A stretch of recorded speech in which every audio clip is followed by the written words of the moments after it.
I remained a while at the top of the stair, but with the effect presently of understanding that when my visitor had gone, he had gone. Then I returned to my room.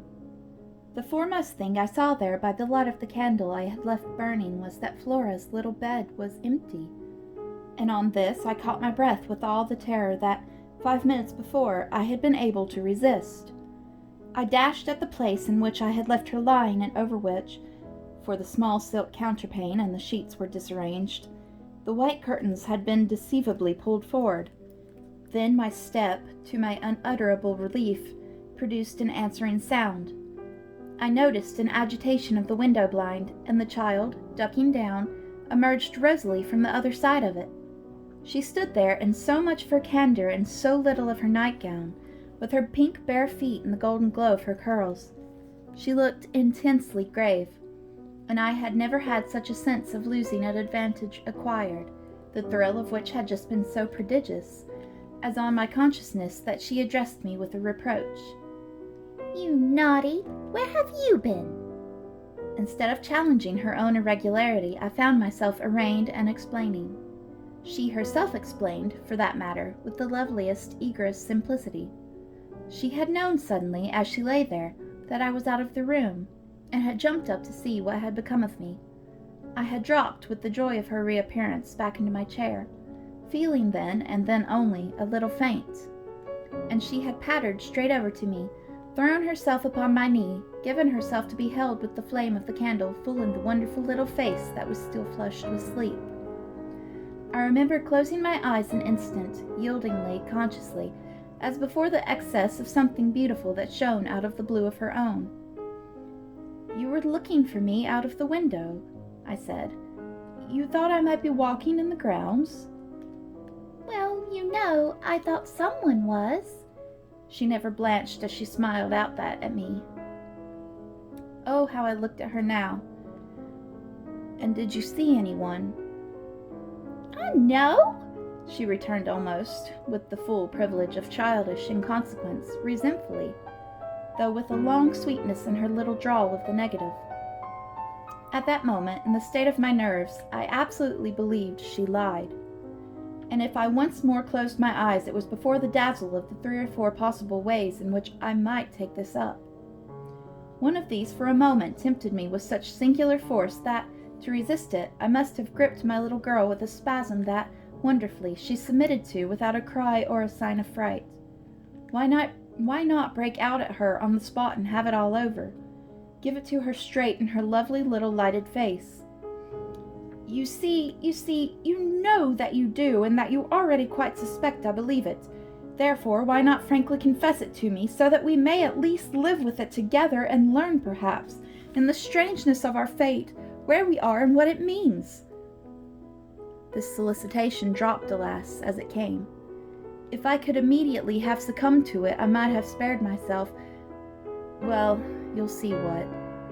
Instead of succumbing, I sprang again to my feet, looked at her bed, and took a helpless middle way. "Why did you pull the curtain over the place to make me think you were still there?" Flora luminously considered, after which, with her little divine smile, "Because I don't like to frighten you." "But if I had, by your idea, gone out—" She absolutely declined to be puzzled. She turned her eyes to the flame of the candle as if the question were as irrelevant, or at any rate as impersonal, as Mrs. Marcet or 9 times 9. "Oh, but she quite adequately answered, "that you might come back, you dear, and that you have." And after a little, when she had got back into bed, I had, a long time, by almost sitting on her for the retention of her hand, to show how I recognized the pertinence of my return. You may imagine the general complexion from that moment of my nights. I repeatedly sat up till I don't know when. I selected moments when my roommate unmistakably slept and, stealing out, took noiseless turns in the passage. I even pushed as far as to where I had last met Quint. But I never met him there again, and I may as well say at once that I on no other occasion saw him in the house. I just missed, on the staircase, nevertheless, a different adventure. Looking down it from the top, I once recognized the presence of a woman seated on one of the lower steps with her back presented to me, her body half bowed in her head, in an attitude of woe, in her hands. I had been there but an instant, however, when she vanished without looking round at me. I knew, for all that, exactly what dreadful face she had to show, and I wondered whether, if instead of being above I had been below, I should have had the same nerve for going up that I had lately shown Quint. Well, there continued to be plenty of call for nerve. On the 11th night after my latest encounter with that gentleman, they were all numbered now, I had an alarm that perilously skirted it, and that indeed, from the particular quality of its unexpectedness, proved quite my sharpest shock. It was precisely the first night during this series that, weary with vigils, I had conceived I might again without laxity lay myself down at my old hour. I slept immediately, and, as I afterwards knew, till about 1 o'clock. But when I woke it was to sit straight up, as completely roused as if a hand had shaken me. I had left a light burning, but it was now out, and I felt an instant certainty that Flora had extinguished it. This brought me to my feet and straight, in the darkness, to her bed, which I found she had left. A glance at the window enlightened me further, and the striking of a match completed the picture. The child had again got up, this time blowing out the taper, and had again, for some purpose of observation or response, squeezed in behind the blind and was peering out into the night.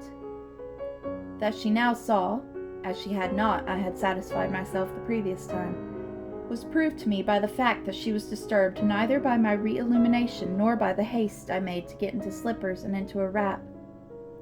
Hidden, protected, absorbed, she evidently rested on the sill, the casement open forward, and gave herself up. There was a great still moon to help her, and this fact had counted in my quick decision. She was face to face with the apparition we had met at the lake, and could now communicate with it as she had not then been able to do. What I, on my side, had to care for was, without disturbing her, to reach, from the corridor, some other window turned to the same quarter. I got to the door without her hearing me. I got out of it, closed it, and listened, from the other side, for some sound from her. While I stood in the passage, I had my eyes on her brother's door, which was but 10 steps off, and which, indescribably, produced in me a renewal of the strange impulse that I lately spoke of as my temptation. What if I should go straight in and march to his window?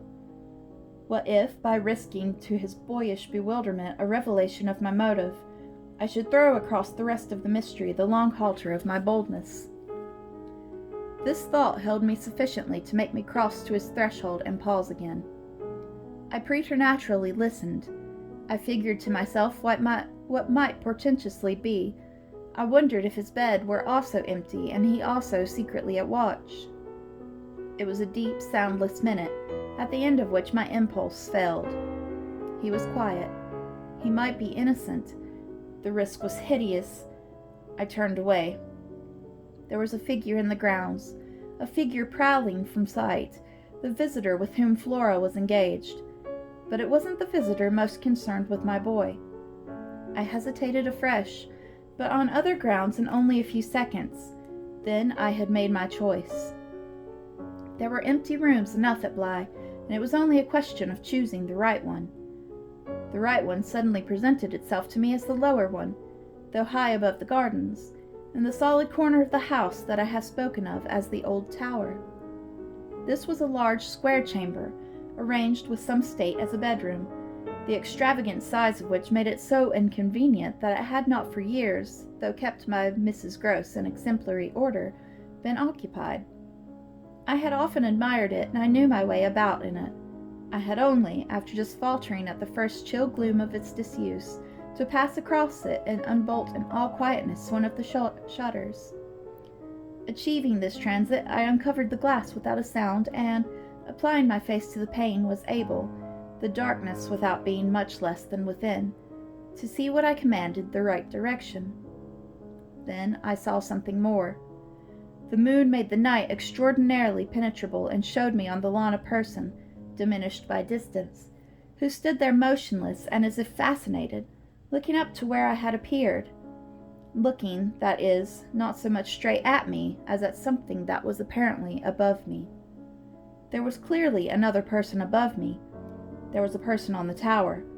But the presence on the lawn was not in the least what I had conceived and had confidently hurried to meet. The presence on the lawn, I felt sick as I made it out, was poor little Miles himself.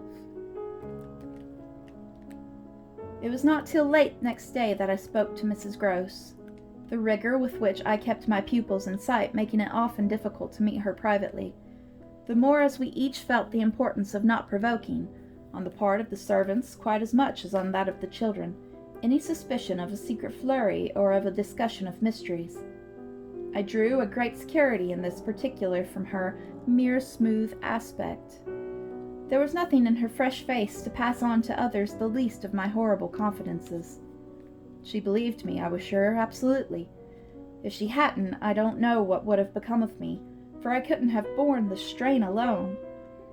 But she was a magnificent monument to the blessing of a want of imagination, and if she could see in our little charges nothing but their beauty and amiability, their happiness and cleverness, she had no direct communication with the sources of my trouble.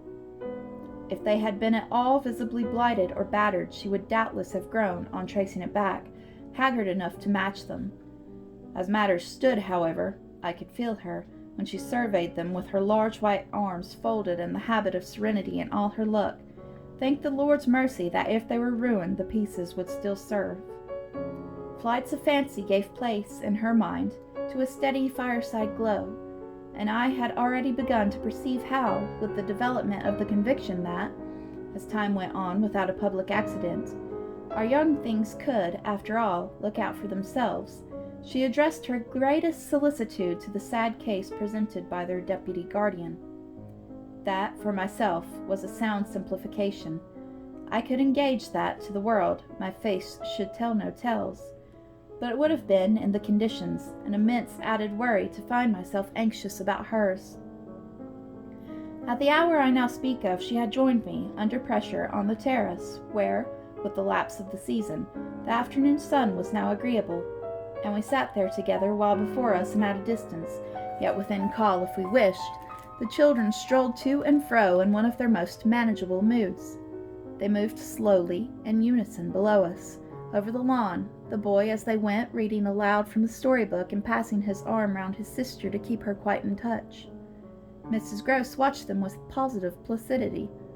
Then I caught the suppressed intellectual creak with which she had conscientiously turned to take for me a view of the back of the tapestry.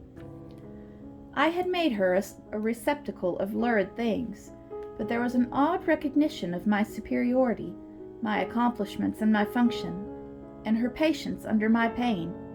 She offered her mind to my disclosures as, had I wished to mix a witch's broth and proposed it with assurance, she would have held out a large clean saucepan. This had become thoroughly her attitude by the time that, in my recital of the events of the night, I reached the point of what Miles had said to me when, after seeing him at such a monstrous hour, almost on the very spot where he happened now to be, I had gone down to bring him in. Choosing then, at the window, with the concentrated need of not alarming the house, rather that method than any noisier process. I had left her, meanwhile, in little doubt of my small hope of representing with success, even to her actual sympathy, my sense of the real splendor of the little inspiration with which, after I had got him into the house, the boy met my final articulate challenge. As soon as I appeared in the moonlight on the terrace, he had come to me as straight as possible, on which I had taken his hand without a word and led him, through the dark spaces, up the staircase where Quint had so hungrily hovered for him, along the lobby where I had listened and trembled, and so to his forsaken room. Not a sound on the way had passed between us, and I had wondered, oh, how I had wondered, if he were groping about in his dreadful little mind for something plausible and not too grotesque. It would tax his invention, certainly, and I felt, this time, over his real embarrassment, a curious thrill of triumph. It was a sharp trap for any game hitherto successful. He could play no longer at perfect propriety, nor could he pretend to it. So how the deuce would he get out of the scrape? There beat in me indeed, with the passionate throb of this question, an equal dumb appeal as to how the deuce I should. I was confronted at last, as never yet, with all the risk attached even now to sounding my own horrid note. I remembered, in fact, that as we pushed into his little chamber, where the bed had not been slept in at all, and the window, uncovered to the moonlight, made the place so clear that there was no need of striking a match, I remember how I suddenly sank upon the edge of the bed from the force of the idea that he must know how he really, as they said, had me. He could do what he liked, with all his cleverness to help him, so long as I should continue to defer to the old tradition of the criminality of those caretakers of the young, who minister to superstitions and fears. He had me indeed, and in a cleft stick, for who would ever absolve me? Who would consent that I should go unhung if, by the faintest tremor of an overture, I were the first to introduce into our perfect intercourse an element so dire? No, no, it was useless to attempt to convey to Mrs. Gross, just as it is scarcely less so to attempt to suggest here, how, during our short stiff brush there in the dark, he fairly shook me with admiration. I was, of course, thoroughly kind and merciful. Never, never yet had I placed on his small shoulders hands of such tenderness as those with which, while I rested against the bed, I held him there well under fire. I had no alternative but, in form at least, to put it to him. You must tell me, and all the truth. What did you go out for? What were you doing? I can still see his wonderful smile, the whites of his beautiful eyes and the uncovering of his clear teeth, shine to me in this dusk. If I tell you why, will you understand? My heart at this leaped into my mouth. Would he tell me why? I found no sound on my lips to press it, and I was aware of answering only with a vague, repeated, grimacing nod. He was gentleness itself, and while I wagged my head at him, he stood there more than ever a little fairy prince. It was his brightness indeed that gave me a respite. Would it be so great if he were really going to tell me? Well, he said at last, just exactly in order that you should do this. Do what? Think me, for a change, bad. I shall never forget the sweetness and gaiety with which he brought out the word, nor how on top of it he bent forward and kissed me. It was practically the end of everything. I met his kiss, and I had to make, while I folded him for a minute in my arms, the most stupendous effort not to cry. He had given exactly the account of himself that permitted least my going behind it, and it was only with the effect of confirming my acceptance of it that, as I presently glanced about the room, I could say, "Then you didn't undress at all?" He fairly glittered in the gloom. "Not at all. I sat up and read." "And when did you go down?" "At midnight. When I'm bad, I am bad." I see. It's charming. But how could you be sure I should know it?" "Oh, I arranged that with Flora." His answers rang out with the readiness. "She was to get up and look out." "Which is what she did do. It was I who fell into the trap." "So she disturbed you, and to see what she was looking at, you also looked. You saw." "While you," I concurred, "caught your death in the night air." He literally bloomed so from this exploit that he could afford radiantly to assent. "How otherwise should I have been bad enough?" he asked. Then, after another embrace, the incident in our interview closed on my recognition of all the reserves of goodness that, for his joke, he had been able to draw upon. The particular impression I had received proved in the good morning light, I repeat, not quite successfully presentable to Mrs. Gross, though I reinforced it with the mention of still another remark that he had made before we separated. "It all lies in half a dozen words," I said to her, "words that really settle the matter. Think you know what I might do." He threw that off to show me how good he is. He knows down to the ground what he might do. That's what he gave them a taste of at school. "Lord, you do change," cried my friend. "I don't change. I simply make it out. The four, depend upon it, perpetually met. If on either of these last nights you had been with either child, you'd clearly have understood. The more I've watched and waited, the more I've felt that if there were nothing else to make it sure, it would be made so by the systematic silence of each. Never, by the slip of the tongue, have they so much as alluded to either of their old friends, any more than Miles has alluded to his expulsion. Oh yes, we may sit here and look at them, and they may show off to us there to their fill, but even while they pretend to be lost in their fairy tale, they're steeped in their vision of the dead restored to them. He's not reading to her, I declared. They're talking of them. They're talking horrors. I go on, I know, as if I were crazy, and it's a wonder I'm not. What I've seen would have made you so, but it has only made me more lucid, made me get hold of still other things. My lucidity must have seemed awful, but the charming creatures who were victims of it, passing and repassing in their interlocked sweetness, gave my colleague something to hold on by, and I felt how tight she held as, without stirring in the breath of my passion, she covered them still with her eyes. Of what other things have you got hold? Why, of the fairy things that have delighted, fascinated, and yet, at bottom, as I now so strangely see, mystified and tormented me. They're more than earthly beauty. They're absolutely unnatural goodness. It's a game, I went on. It's a policy and a fraud. On the part of the little darlings. As yet mere lovely babies. Yes, mad as that seems. The very act of bringing it all out really helped me to trace it, follow it all up and piece it all together. They haven't been good. They've only been absent. It has been easy to live with them because they're simply leading a life of their own. They're not mine. They're not ours. They're his and they're hers. Quince and that woman's. They want to get to them. Oh, how at this poor Mrs. Gross appeared to study them. But for what? For the love of all the evil that, in those dreadful days, the pair put into them, and apply them with that evil still, to keep up the work of demons is what brings the others back. Loss, said my friend under her breath. The exclamation was homely, but it revealed a real acceptance of my further proof of what, in the bad time, for there had been a worse even than this, must have occurred.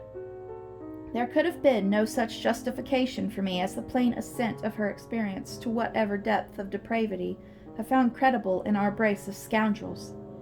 It was an obvious submission of memory that she brought out after a moment. They were rascals.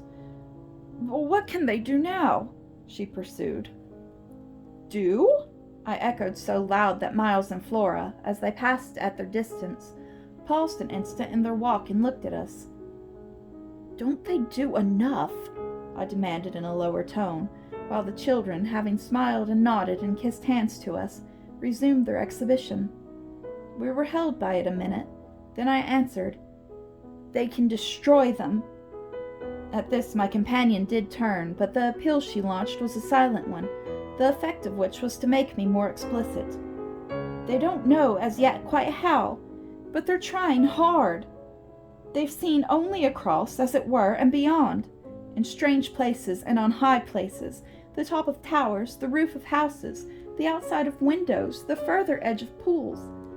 But there's a deep design on either side to shorten the distance and overcome the obstacle, so the success of the tempters is only a question of time. They've only to keep to their suggestions of danger. For the children to come and perish in the attempt. Mrs. Gross slowly got up, and I scrupulously added, unless, of course, we can prevent it. Standing there before me while I kept my seat, she visibly turned things over. Their uncle must do the preventing. He must take them away. And who's to make him? She had been scanning the distance, but she now dropped on me a foolish face. Why, you, miss. By writing to him that his house is poisoned and his little nephew and niece mad. But if they are, miss, And if I am myself, you mean? That's charming news to be sent him by a person enjoying his confidence, and whose prime undertaking was to give him no worry. Mrs. Gross considered, following the children again. Yes, he do hate worry. That was the great reason. Why those fiends took him in so long? No doubt, though his indifference must have been awful. As I'm not a fiend, at any rate, I shouldn't take him in. My companion, after an instant and for all answer, sat down again and grasped my arm. Make him at any rate come to you. I stared. To me? I had a sudden fear of what she might do. Him? He ought to be here. He ought to help.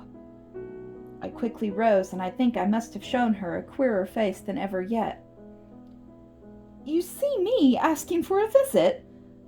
No, with her eyes on my face, she evidently couldn't. Instead of it even, as a woman reads another, she could see what I myself saw. His derision, his amusement, his contempt for the breakdown of my resignation at being left alone and for the finer machinery I had set in motion to attract his attention to my slighted charms.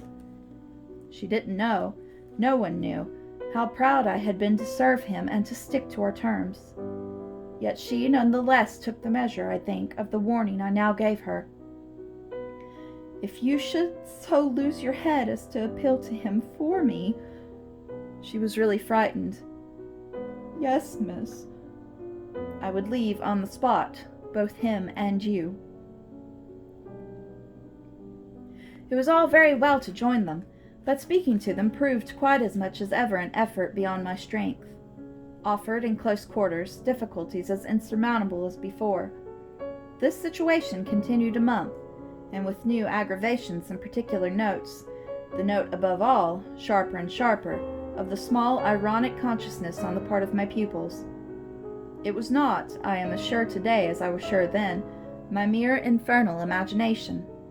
It was absolutely traceable that they were made aware of my predicament, and that this strange relation made, in a manner, for a long time, the air in which we moved. I don't mean that they had their tongues in their cheeks or did anything vulgar, for that was not one of their dangers.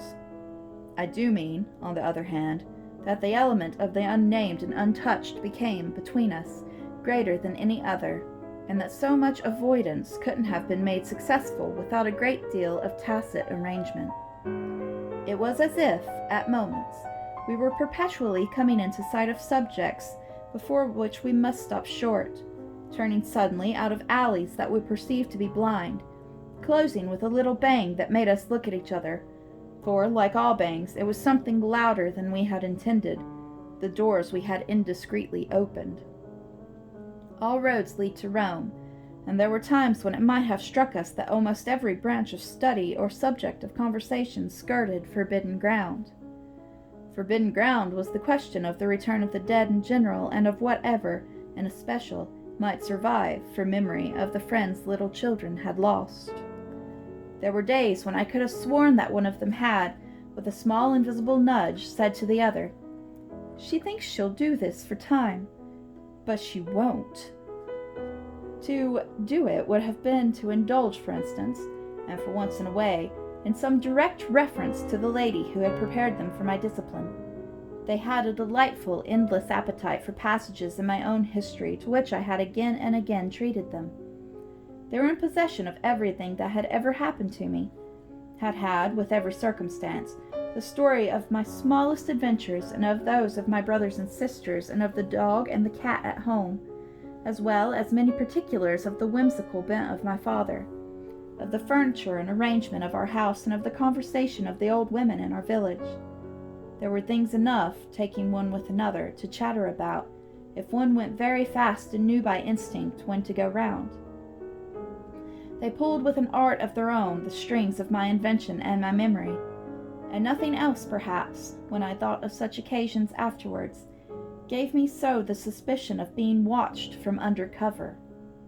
It was, in any case, over my life, my past, and my friends alone that we could take anything like our ease. A state of affairs that led them sometimes without the least pertinence to break out into sociable reminders. I was invited, with no visible connection, to repeat afresh Goody Gosling's celebrated mot, or to confirm the details already supplied as to the cleverness of the vicarage pony.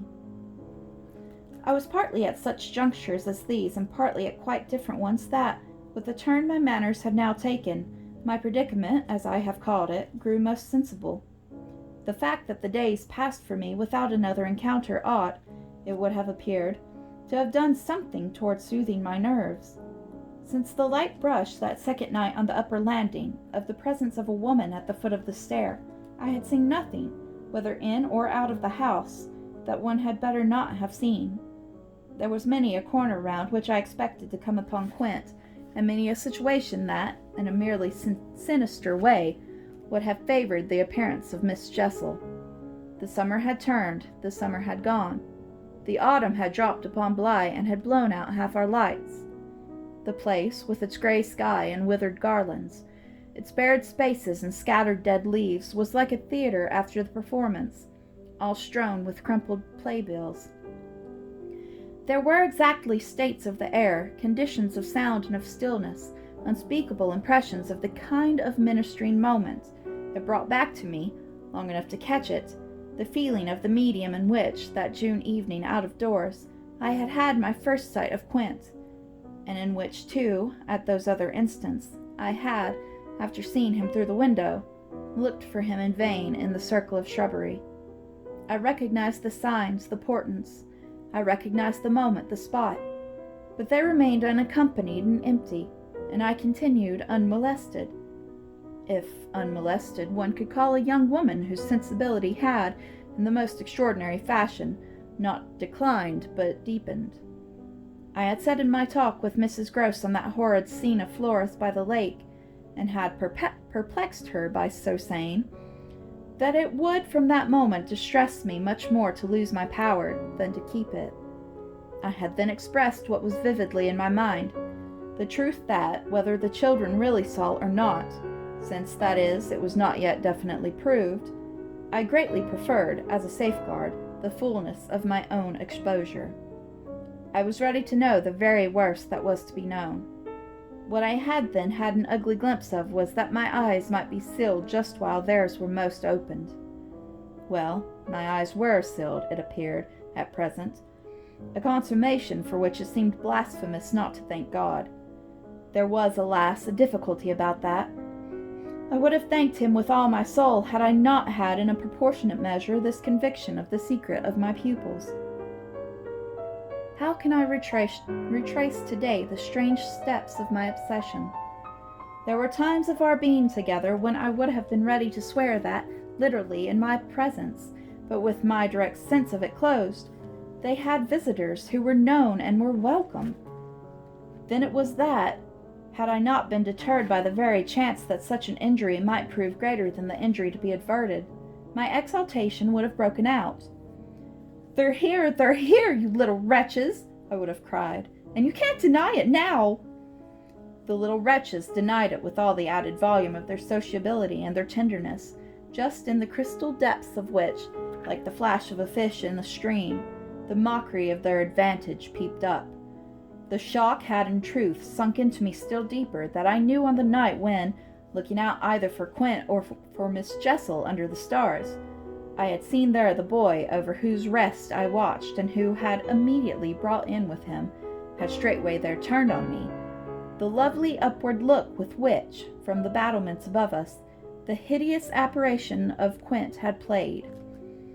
If it was a question of a scare, my discovery on this occasion had scared me more than any other, and it was essentially in the scared state that I drew my actual conclusions. They harassed me so that sometimes, at odd moments, I shut myself up audibly in rehearsal. It was at once a fantastic relief and a renewed despair, the manner in which I might come to the point. I approached it from one side and the other while, in my room, I flung myself about, but I always broke down in the monstrous utterance of names. As they died away on my lips, I said to myself that I should indeed help them to represent something infamous if by pronouncing them I should violate as rare a little case of instinctive delicacy as any schoolroom probably had ever known. When I said to myself, They have the manners to be silent, and you, trusted as you are, the baseness to speak." I felt myself crimson and covered my face with my hands. After these secret scenes, I chattered more than ever, going on volubly enough till one of our prodigious palpable hushes occurred. I can call them nothing else. The strange dizzy lift or swim, I try for terms, into a stillness, a pause of all life, that had nothing to do with the more or less noise we at the moment might be engaged in making, and that I could hear through any intensified mirth, or quickened recitation, or louder strum of the piano. Then it was that the others, the outsiders, were there. Though they were not angels, they passed, as the French say, causing me, while they stayed, to tremble with the fear of their addressing me to their younger victims some yet more infernal message or more vivid image than they had thought good enough for myself. What it was least possible to get rid of was the cruel idea that, whatever I had seen, Miles and Flora saw more, things terrible and unguessable, and that sprang from dreadful passages of intercourse in the past. Such things naturally left on the surface for the time a chill that we vociferously denied we felt, and we had all three, with repetition, got into such splendid training that we went, each time, to mark the close of the incident almost automatically through the very same movements. It was striking of the children, at all events, to kiss me inveterately with a wild irrelevance, and never to fail, one or the other, of the precious question that had helped us through many a peril. "When do you think he will come? Don't you think we ought to write?" There was nothing like that inquiry, we found by experience, for carrying off an awkwardness. He, of course, was their uncle in Harley Street, and we lived in such profusion of theory that he might at any moment arrive to mingle in our circle. It was impossible to have given less encouragement than he had administered to such a doctrine, but if we had not had the doctrine to fall back upon, we should have deprived each other of some of our finest exhibitions. He never wrote to them. That may have been selfish, but it was such a part of the flattery of his trust of myself. For the way in which a man pays his highest tribute to a woman is apt to be but by the more festal celebration of one of the sacred laws of his comfort. So I held that I carried out the spirit of the pledge given not to appeal to him, when I let our young friends understand that their own letters were but charming literary exercises. They were too beautiful to be posted. I kept them myself. I have them all to this hour. This was a rule, indeed, which only added to the satiric effect of my being plied with the supposition that he might at any moment be among us. It was exactly as if our young friends knew how almost more awkward than anything else that might be for me. There appears to me, moreover, as I look back, no note in all this more extraordinary than the mere fact that, in spite of my tension and of their triumph, I never lost patience with them. Adorable they must in truth have been, I now feel, since I didn't in these days hate them. Would exasperation, however, if relief had longer been postponed, finally have betrayed me, if little matters for relief arrived? I call it relief, though it was only the relief that a snap brings to a strain, or the burst of a thunderstorm to a day of suffocation. It was at least change, and it came with a rush. Walking to church a certain Sunday morning, I had little Miles at my side and his sister in advance of us and at Mrs. Gross's, well in sight. It was a crisp, clear day, the first of its order for some time. The night had brought a touch of frost, and the autumn air, bright and sharp, made the church bells almost gay. It was an odd accident of thought that I should have happened at such a moment to be particularly and very gratefully struck with the obedience of my little charges. Why did they never resent my inexorable, my perpetual society? Something or other had brought nearer home to me that I had all but pinned the boy to my shawl, and that in the way our companions were marshalled before me I might have appeared to provide against some danger of rebellion. I was like a gaoler with an eye to possible surprises and escapes. But all this belonged, I mean their magnificent little surrender, just to the special array of the facts that were most abysmal. turned out for Sunday by his uncle's tailor, who had had a free hand and a notion of pretty waistcoats and of his grand little air. Miles's whole title to independence, the rights of his sex and situation, were so stamped upon him that if he had suddenly struck for freedom, I should have had nothing to say. I was by the strangest of chances wondering how I should meet him when the revolution unmistakably occurred. I call it a revolution because I now see how, with the word he spoke, the curtain rose on the last act of my dreadful drama and the catastrophe was precipitated. "Look here, my dear, you know," he charmingly said, "when in the world, please, am I going back to school?" Transcribed here, the speech sounds harmless enough, particularly as uttered in the sweet, high, casual pipe with which, at all interlocutors, but above all at his eternal governess, he threw off intonations as if he were tossing roses. There was something in them that always made one catch, and I caught at any rate now so effectually that I stopped as short as if one of the trees of the park had fallen across the road. There was something new on the spot between us, and he was perfectly aware I recognized it, though to enable me to do so he had no need to look a whit less candid and charming than usual. I could feel in him how he already, from my at first finding nothing to reply, perceived the advantage he had gained. I was so slow to find anything that he had plenty of time, after a moment, to continue with his suggestive but inconclusive smile. "You know, my dear, that for a fellow to be with a lady always—" His "my dear" was constantly on his lips for me, and nothing could have expressed more the exact shade of the sentiment with which I desired to inspire my pupils than its fond familiarity. It was so respectfully easy. But oh, how I felt at that present I must pick my own phrases.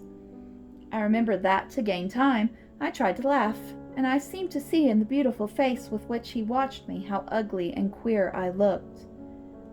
"And always with the same lady?" I returned. He neither blanched nor winked. The whole thing was virtually out between us. "Of course, she's a jolly, perfect lady, but after all I'm a fellow, don't you see, who's, well, getting on."